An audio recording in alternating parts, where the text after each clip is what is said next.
here's what you missed with the Women's Council Realtors Jacksonville Network. Who is Robert, and why is he at my meeting? So I titled this, Rejected in the Right Direction. So rejection steals the best of who we are by reinforcing the worst that's been said to us.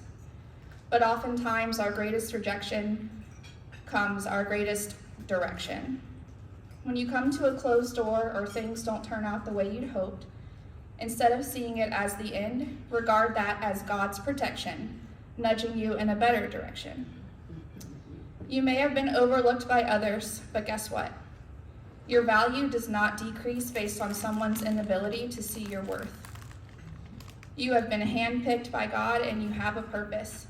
So live in that freedom and rest in that truth. Remember, it's up to you to make the choice to allow this truth to override the hurt you've experienced through judgment and rejection. Allow this to be the filter through which you process all of the events in your life. Choose people who choose you and love yourself, because heck, you're stuck with yourself for the rest of your life. And finally, I'll leave you with 3 quotes that I found. The first one is by Lecrae, who's a Christian rapper. And he said, "If you live for people's acceptance, you will die from their rejection." And if that doesn't stir up conviction for you, I don't know what will. And straight from my mama's mouth, be a duck and let it roll off. Let the negativity, judgment, and rejection roll right off your back, just as water does on a duck. And last but not least, from Henry Ford, when everything seems to be going against you, remember that the airplane takes off against the wind, not with it. So either be a duck or an airplane, I guess. That's fine. We had 2 sponsors for today's event. We had the Legends of Real Estate, and we had the mortgage lady, Karen Chartier, with Fairway Mortgage. And I'm going to ask Clark LeBlanc to come up and say a few words. Well, welcome and thank you. We are very proud to be a sponsor of WCR and to be interacting with WCR. We encourage you, if you aren't a member, hello, to join in and to commit to WCR. We're very proud of all the things that WCR does, as well as the representation our company has at WCR. So we greatly appreciate your time. We are honored to be a part of this event today, as well as the sponsor for WCR, and encourage all of you to continue your engagement with WCR and your commitment to WCR. So thank you a lot for allowing us to be a part of this. And next, but not last or not least, Karen Chartier, the mortgage lady from Fairway Mortgage. Hey everybody, I know probably more than half of you. It's so good to be kind of back and back into the Women's Council of Realtors. I've been a member for quite a long time, but I haven't been very active in the last couple of years, so I'm happy to be back as a sponsor. And looking forward to a great year here. I actually have a little teeny inspiration myself. So most of you probably over the holidays got to fly or had to go to the airport. Hopefully you had a good experience flying. This is a little flight instructions for flight 2022, so fasten your seatbelts. Good morning and welcome to flight 2022. We are prepared to take off into the new year. Please make sure your positive attitude and gratitude are secured and locked in the upright position. All self-destructive devices, pity, anger, selfishness, pride, and resentment should be turned off at this time. All negativity, hurt, and discouragement should be put away. Should you lose your positive attitude under pressure during this flight, reach up and pull down a prayer. Prayers will automatically be activated by faith. Once your faith is activated, you can assist other passengers who have little to no faith. There will be no baggage allowed on this flight. God is our captain, has cleared us for takeoff. Destination greatness, wishing you a new year filled with new hope, new joy, and new beginnings. And now I'd like to observe and say thank you to several dignitaries that are in the audience. Liz McMahon, she is the 2012 WCR Local Network President. Missy Howell, She is the 2014 WCR Local Network President, as well as the immediate past president of NEFAR. And Wanda McDoodle Reynolds. She is the 2018 WCR Local Network President. Thank you, ladies, for joining us. And Tia Vinson, she is the 2020 WCR Local Network President, and she is a current DVP, District Vice President for the state of Florida for the Women's Council of Realtors, and the NEFAR Secretary, Margarita. Good afternoon and welcome. Glad you guys are here. Our bronze sponsors for WCR, the state of Florida, are J&E Title Services, the Title Girl, Catherine Sakis, Tampa Bay Real Estate Group, Experience Matters, Natalie Derrick, Real Estate Group, Serving Space Coast, Next Home, All American, Third Federal Savings and Loans, Vision Title Florida. The silver are Cindy Hayden, Future Homes Realty Inc., serving the Tampa Bay area, Golden Dog Title, The Legends of Real Estate, Hughes Arrow Exterminators, Nader's Pest Raiders, Lang Realty, your South Florida real estate leaders, Scott and Gia Arvin at Matchmaker Realty, Dinora Guerra at RESF Miami, Max Home Inspections, Southern Title, SWF Home Inspections. For our platinum is Next Home at the Beach, Daytona Beach Palm Coast, Broward Palm Beaches and San Lucie Realtors, and our diamond, Daytona Area Association of Realtors, and our blue diamond is Pillar to Post. Okay, our bronze sponsor, $300 level, is the Golden Dog Title. Our silver sponsor, $500 level, is Future Home Loans. Also the whole sponsor of the Some for Golf, SWBC Mortgage Corp. Our gold sponsors are $1,000, Acopia Home Loans, Selling the South, and Pillar to Post. And our platinums are $1,500, Kendall Title, The Legends of Real Estate, Karen Chartier, the Mortgage Lady, Fairway Mortgage, Watson Realty, Exit One Stop Realty, and 2 Men and a Truck. So thank you so much for your sponsorship, and whoever is in here and would like to be a sponsor, I'm the lady you can contact me on. I'll be glad to sign you up. Well, Missy Karras and I were at a meeting, it's called a Leadership Summit, before you get into the position in office. And we were at the summit and we were tasked with finding things that we could help our members, give them value. And we looked at each other and almost in unison said, "Who's Robert?" And we both laughed. And the truth is, no one teaches Robert's rules in the entire city of Jacksonville. No one, to our knowledge, has ever done it. So it took us a minute to figure out how to get it done. And we wanted to make sure that everyone was invited and encouraged. If you're ever going to be in a board meeting, whether it's super formal or even a little bit, more casual, you still have to know Robert's rules. So we've been blessed, and Missy Howell has agreed to teach this class. It's going to be a snapshot because Robert's rules is pretty intense. But Missy has a great presentation for us. So if you don't know Missy was Realtor of the Year for 2014, Florida Realtor Instructor since 2017, a NEFAR Instructor since 2015, lots of alphabet soup from GRI, PMN, CRS, SRES, and I stopped writing because I got a cramp in my hand. She is Gold Key certified, and she is in the NEFAR Edge Society, and she's coming right up. The point of this presentation is to help you, whether you're in an informal committee meeting, a church meeting, a NEFAR meeting, some other meeting or assembly where you're trying to get some business done, you're trying to communicate amongst many members around the table and get to the end within a certain time frame and not feel like it was a waste of your time and everyone else's time.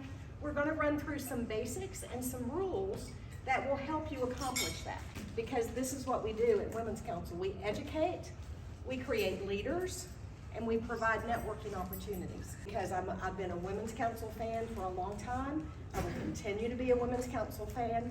It is my #1 referral source. You heard Jerry talk about all the alphabet soup I've got behind my name. They all have referral networks. My '1 referral source is Women's Council. So thank you all for coming today. So let's talk about who's Robert and why is he at my meeting?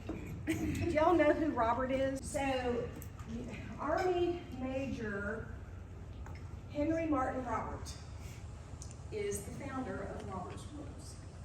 Now, he was born in South Carolina, parents moved to Ohio. He was, after high school, requested and inducted into West Point. So he was a West Point graduate. During the Civil War, he joined the Corps of Engineers, and he worked on building security, defense establishments along DC, throughout Virginia, to intensify the Union's defensive measures.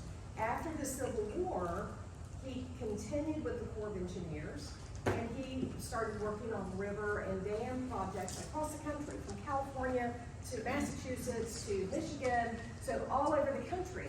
He was going around, so we're talking late 1800s and into the early 1900s, so that was a long journey, right? But he continued to do this to help build the infrastructure that created the Industrial Revolution, really, in the United States as we knew it, going late 1800s into the 2000s. So the man was a pretty smart man. So he ended up settling in Massachusetts, and during an assembly meeting at his church, where he was trying to communicate and trying to bring his church members together and come to an agreement on what they should do as a congregation, it just went out of control. And he was so discouraged by what had happened at that meeting, he sat down and he took a look at the U.S. House of Representatives rules and wrote out his own little book. And I have to look at it because it's so long.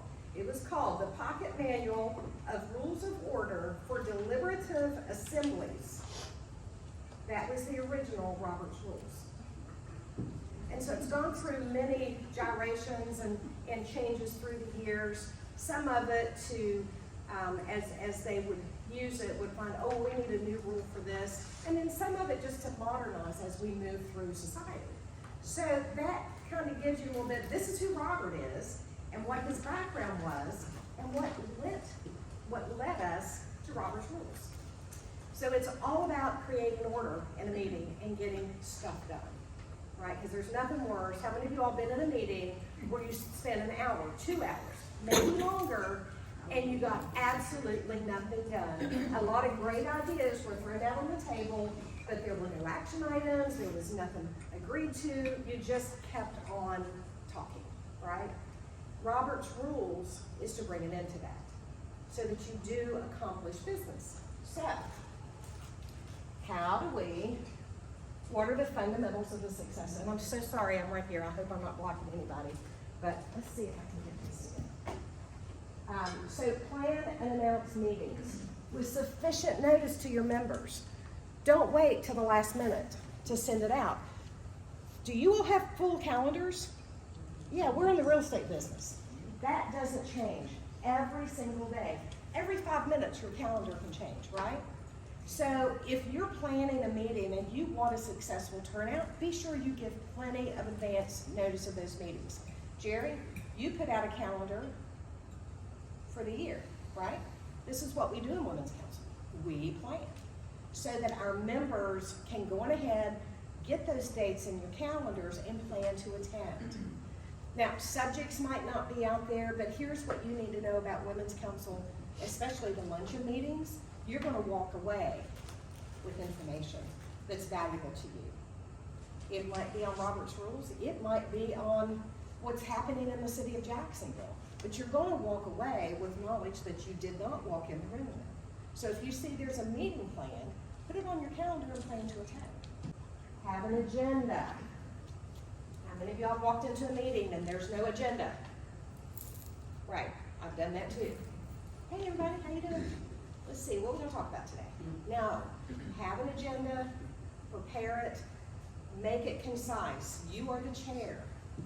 What do you want to accomplish in the meeting? What information do you need to have for that meeting? Teach your members some Robert's Rules basics, and we're gonna learn some of those in just a minute. It's okay as a chair to be an educator at the same time. And if you are attending a committee meeting and your chair tells you that you're out of order, don't be offended, right? You're being taught. If you're not sure what the protocol is, you can ask, right? The more formal the meeting, the more uncomfortable that may be. How many of you all were at the Florida Realtors Board of Directors meeting or sat in or, so that is probably as formal as you're going to get. They had a parliamentarian come up and speak on parliamentary procedure. I mean, this guy's smart. Now, teach your members Robert's Rules, the guidelines. Do it gently, because we all learn in this environment. Understand that your role as chair, you're a facilitator. You're not the boss. You are a facilitator. You are the leader of that meeting. If you are a committee member or an assembly member or whatever your group is called, you respect that role of chair. And every question, every comment is directed to the chair. Okay? That's sometimes hard to remember, right? Because you want to talk, you actually want to present the question or the comment or something to the person across the table. Maybe you're in discussion after a motion has been brought forward and seconded, you're in discussion. But everything should go to the chair. So keep that in mind. So some tips, tricks, do's, and don'ts. Do challenge the status quo on your format, agenda, location, and media as you prepare. Just because somebody did it some way before you doesn't mean it has to be that way going forward. But you want to consider, why was something done that way?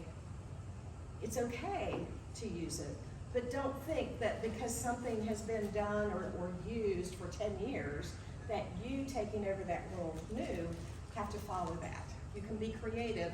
You can customize that to whatever the needs of your group are. Don't do task work in your meeting. We also know that as committee work. If it gets into the how-to, the why do we, the blah, blah, blah, blah, blah, blah, blah, that is committee work, that is task work, and that will slow your meeting down. If it needs dialogue, if it needs discussion, if it needs research done, then that needs to be a side committee, a side task force, call it what you want to. Let that work be done offline, and then that way your committee or assembly or whatever, your main meeting can move forward. So if you're the chair, you need to stop that, and you need to say, you know what, this is task work. We need to have a sidebar. Who wants to be part of that? Hands are raised. Then you let them take that off, and you continue with your agenda. So you don't do task work in your committee, right? In your main committee. You've got an agenda, you stick to that agenda. Do slow down. Don't be in a hurry to rush through your agenda. You need to be looking around the room, eyes on people. Are they understanding? Are they present? Do you think maybe they have a question and maybe they're intimidated by you and they don't want to ask? If you see, you can see, we're all perceptive enough to see, is somebody engaged? If they're not, sometimes you say, Liz, do you have a question? Or Rose, I think you want to say something. Do it. You can read faces, but don't just hurry through and rush through, because there might be some important information that you need to have or that the group needs to have.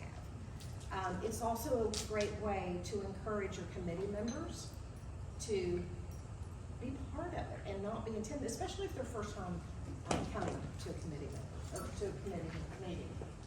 Do restate the emotion amendment, etc. So if someone brings forth a motion, right, and it gets seconded, then the chair is going to restate, we have a motion on the floor of blah, blah, blah, blah, blah, blah, blah, and a second. Is there discussion? Don't just say, okay, we have a motion and a second, do we have discussion? Restate what that motion is so that everybody understands. Do understand business items versus information items. So a business item is gonna require action.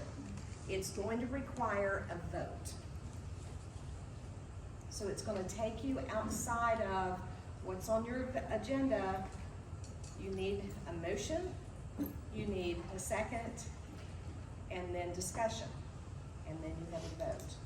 Information is, let's say, director of membership at a WCR governing board meeting is providing information. Madam President, we have total realtor members of 65 and 10 strategic partner members. That's information. There's no action that's needed on that.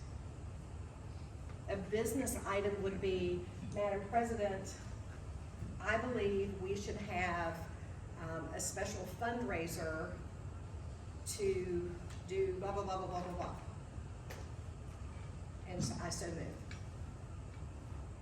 Now, you've got a business item out there that needs to get the consensus of your committee. And so Madam President would restate that motion, call for a second, and then would ask for discussion. Some dialogue's going to ensue. If there's research that needs to be done, if there's questions that have to be asked that cannot be answered in that room to make that motion go forward, now, what is it? It goes to committee. So you're going to postpone the motion until the committee comes back with the recommendation. Right? So you can't move forward because you gotta get more information. So discussion is always after the motion and the second. Typically, with Women's Council, if you're a committee chair, the board will ask you to give a committee report. That is where you're gonna put in that informational stuff. That is not an action item. It's just business information, telling what the committee did. They'll say, thank you for your report, and then they'll say, do you have any action items? And that's when you would say, the committee recommends that we do this, and that's when you would call the vote. And that's where that's where it would be considered, coming out of committee, we have no second. Because the committee has already made the motion and seconded it. Whenever it comes to the board for approval, then there's no second needed, because coming out of committee. And then another thing, only members can bring motions and vote. So if you are not a committee member, you can listen. Sometimes you're allowed to be a guest. Women's Council, we allow guests to come in. Many of the Florida Realtors committees allow you to come in as a guest. Even the board of directors, you can come in as a guest.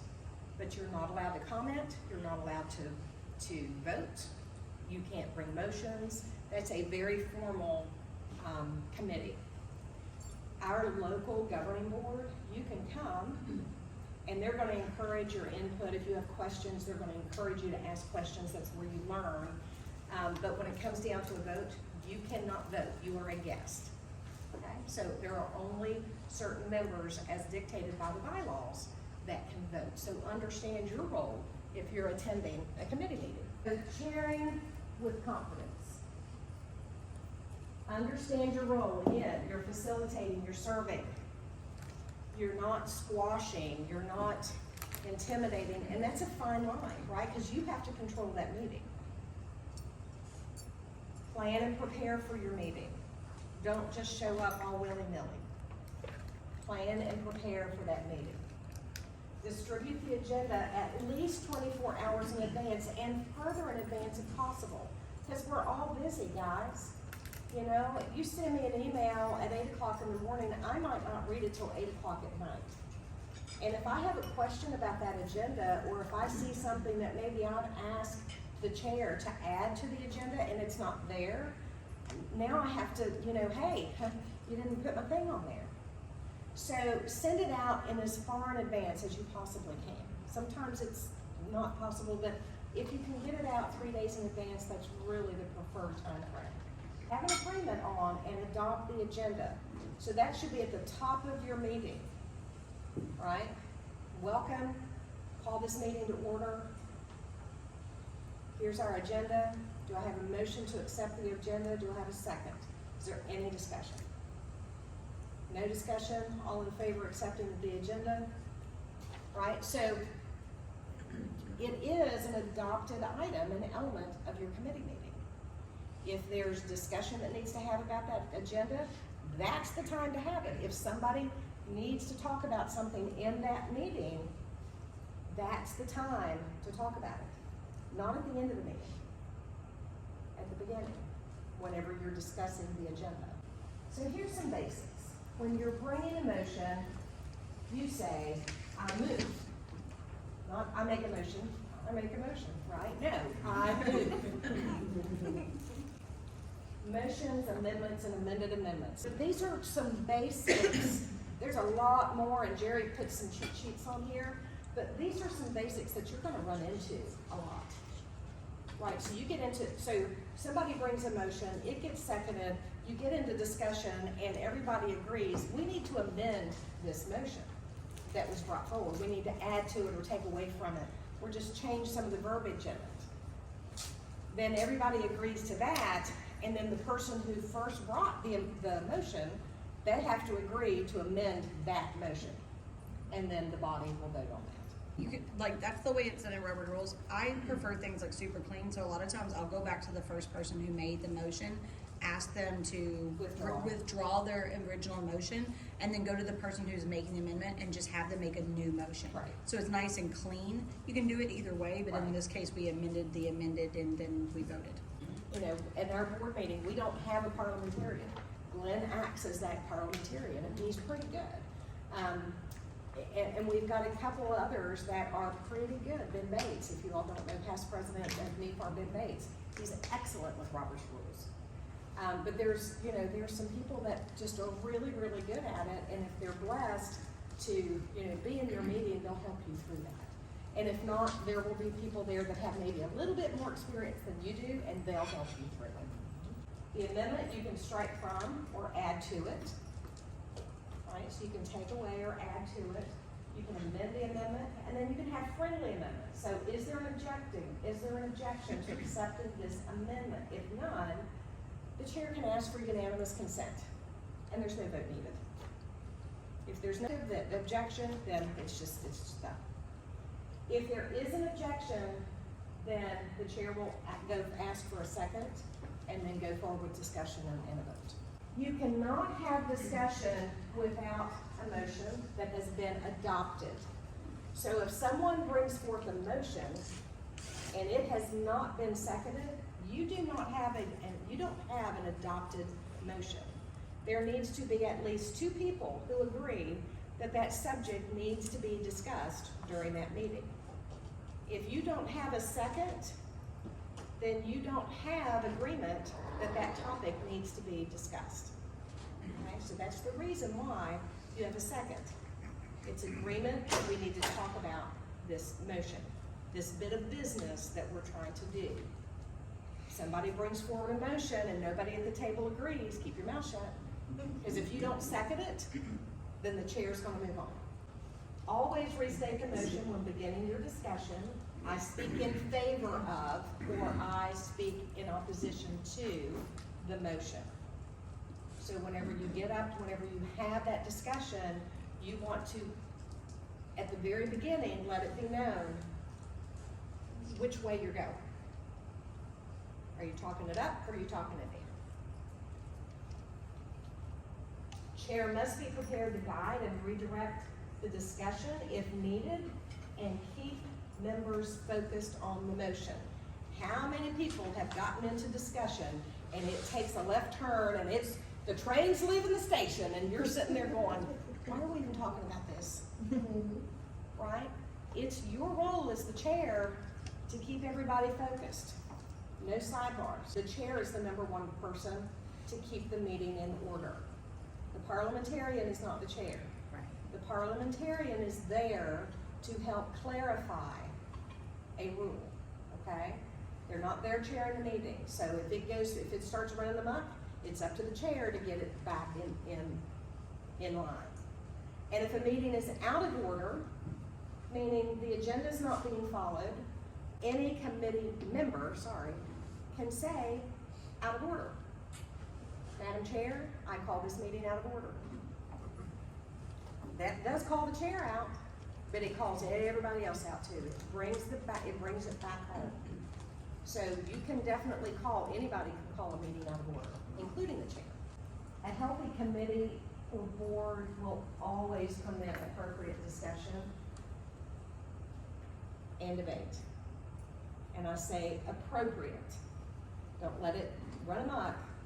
But if there's information that needs to come out in order for that committee to vote appropriately, it needs to come out. Again, if it gets down to we need more information that we don't have here available to us, then that's gonna go off to the side, right? But please do not intimidate any of your committee members from speaking out. Now, sometimes you get to the point of rehash. And when that happens, Tia, what do? I call the question. That's right, we call the question. And what that means is, it's time for a vote. Okay, because we've talked about everything that needs to be talked about. Now we're talking about the same thing over and over again. So it's time to bring the committee to a vote. And you do that by saying, I call the question. Madam Chair, I call the question. And then your committee reports. So if you've ever been to a committee meeting with an appropriate agenda, it's gonna have, director of membership, the treasurer, whatever those roles are that are in your committee, each of them are going to bring a report that is valuable information for all of the governing board or all of your board of directors or all of whatever your assembly members are called. Because we all have, anyone that's at that table has a stake in that organization, right? They were appointed or elected or whatever, and they have a stake in doing business. It's hard to do business when you don't have the appropriate information. So if you are one of those roles that is expected to bring a committee report, which would have been on the agenda that you got it, hopefully 3 days in advance, bring your report, be prepared. Only if there's a recommended action item does the committee or the board need to vote on an item that comes forward, and no second is needed when a recommendation is coming out of committee. So the board or your committee can go straight into discussion. But then your board or committee still has the ultimate vote. So for example, your finance and budget committee for Women's Council may have a recommendation for, at the end of the year, they're gonna get together and put together a budget for 2023. The budget and finance committee will do that. Those members will do it. They'll agree or they'll vote on it. But it's not solid until the governing board votes on it, because the governing board, by bylaws, is the only entity within that organization that can approve the money, okay? So it's gonna come out of budget and finance and go to the governing board. The governing board may have discussion of it, they may not have any discussion of it, but there's no second needed because it's coming out of committee. And then the governing board will have a vote on how that, is it up or down. And generally, there's some questions, because there's been a lot of discussion within the Finance and Budget Committee that maybe the board members don't know. So usually it's the treasurer who is the chair of Finance and Budget. So the treasurer is presenting that budget and report. And if any of those board members have questions about anything that's on the budget, then the treasurer who brought the committee report forward can address those questions. If there's more information needed that the treasurer doesn't have, guess what? It goes back to committee. The board's not voting on it yet because they don't have enough information. If there's no questions, then the board can vote on it, and then boom, you've got an adopted budget. Now the chair may say, is there any further discussion that has not already been discussed? And that is the chair's prerogative to do so. But at that point, if there's not, call a vote. I am not a teacher of Robert's rules. But I've been through enough that I'm just sharing how you can facilitate meetings, put on a professional front, and get through it as quickly and as efficiently as possible. Always be prepared for disruptors to order in a meeting, because there will always be a disruptor to the order of a meeting, always. It could be someone that wants to restate something 45 times, right? It could be someone that wants to talk about committee work. The chair's role is to maintain order, facilitate the meeting, and to serve the members. Get through the information items as efficiently as possible, your committee reports, your updates and schedules, that type of things. Those are information items. They don't need to be voted on. The most important thing is for you to conduct business. Get the information that's needed to move forward. Right? What happens if you end up with a committee report for membership that, you know, from 1 month to the next, maybe you lost 50% of your members? Are you going to talk about it in that meeting? No, but you may talk about it in a minimal amount of time that says, we need a task force to understand why we had this drop in membership. Or if the treasurer's report shows a significant drop in funds, if the treasurer can't identify that, which we hope she can, but if she cannot explain the drop in funds, we're going to ask her to convene budget and finance. Or if the approved budget is, if we're falling short of the approved budget, we may ask her to go back to the Budget and Finance Committee and revisit the budget and see if changes need to be made and brought back to the board of directors. Your role is to make sure you're getting through that meeting as efficiently as possible. Get through the business of the business. Point of order is done when a member believes the rules are not being followed. Madam Chair, I call for a point of order. The rules we should be following, we're in discussion and we don't have a motion. How many times does that happen? You go right in before a discussion's even made, or before a motion's even made, you're in discussion. Mr. Chair, I believe we have a point of order here. Parliamentary inquiry. Exclusive to inquire about a rule or a law related to the business at hand. What is the motion being discussed? That should be a clue to the chair that they haven't really kept control of the meeting. If discussion has gone so far sideways that you don't understand how it relates to the motion, not a good thing. Will this motion require a simple majority or a 2/3 vote to carry? And the chair needs to clarify that, and that's going to be based on the bylaws. The request for information, and it used to be called formally point of information, and now they just say we have a request for information, and that provides clarity and additional information to properly get a motion to a vote. Request for information, do we have funds for the purchase? So there may have been a motion brought forward to buy a piece of equipment or, you know, do something. Do we have funds for a purchase? Have a request for information, do we have enough funds for the purchase? Is the comment stated to be factual? How many decisions get made based on hearsay? They should not be. And if someone's questioning that, you know, yes, it is factual. Here's where I derived the information from. Or, well, no, I heard it.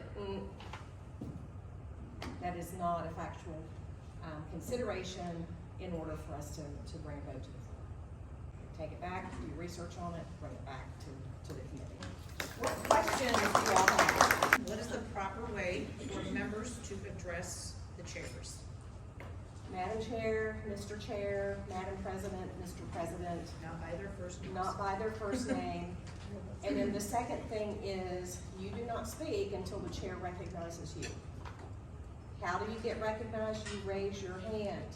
If you are not recognized, Madam Chair, I call for a point of order, because it is the chair's responsibility to call on the member who is asking to be recognized. But you don't speak until you've been recognized. You're doing a Zoom meeting. it's good to have an observer to just kind of feel, keep an eye on the chat box, keep an eye for the hands raised in the little windows and the Brady Bunch windows, and look out for that, because it's hard, to see whenever somebody wants to be recognized. Well, what I do is before somebody speaks, I have them to hit their space bar, because what that does is it brings your window to the front screen.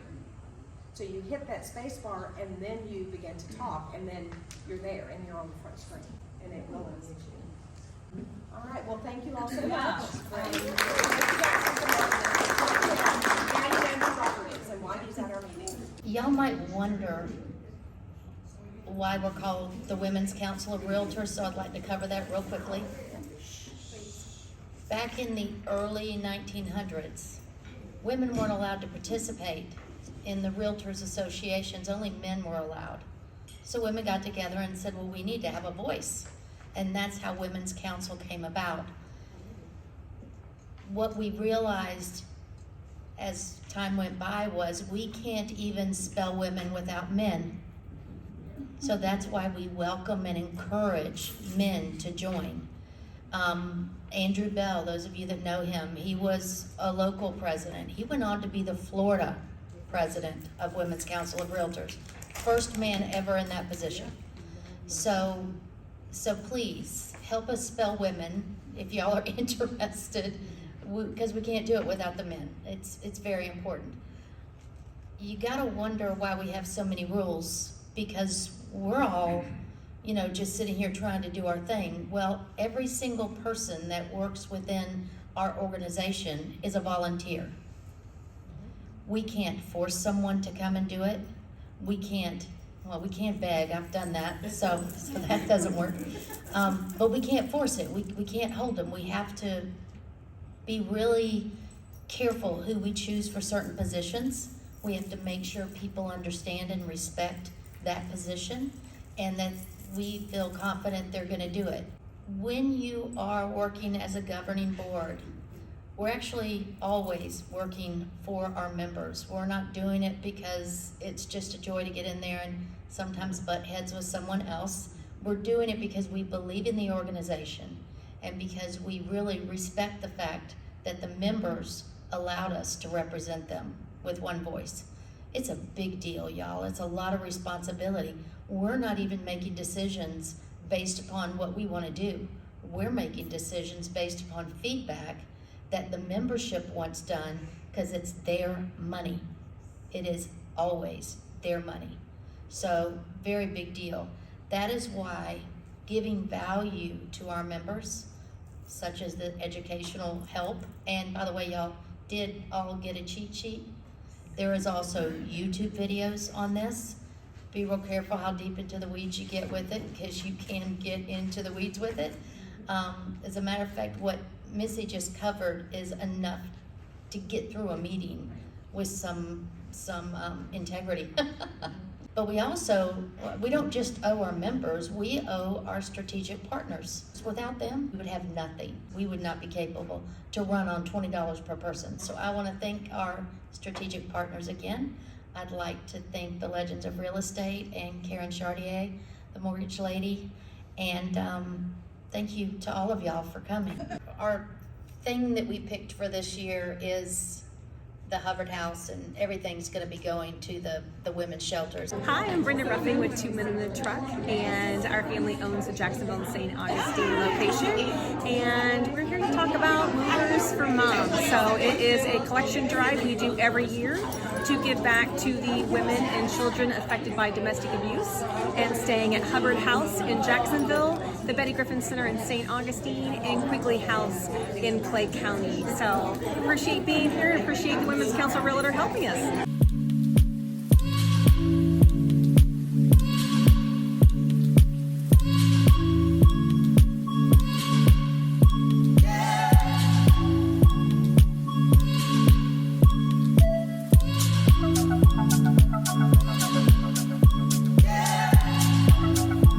Registration is now open for upcoming Women's Council Realtors Jacksonville events and donation drive. And thank you to all of our sponsors Hashtag Leaders Made Here.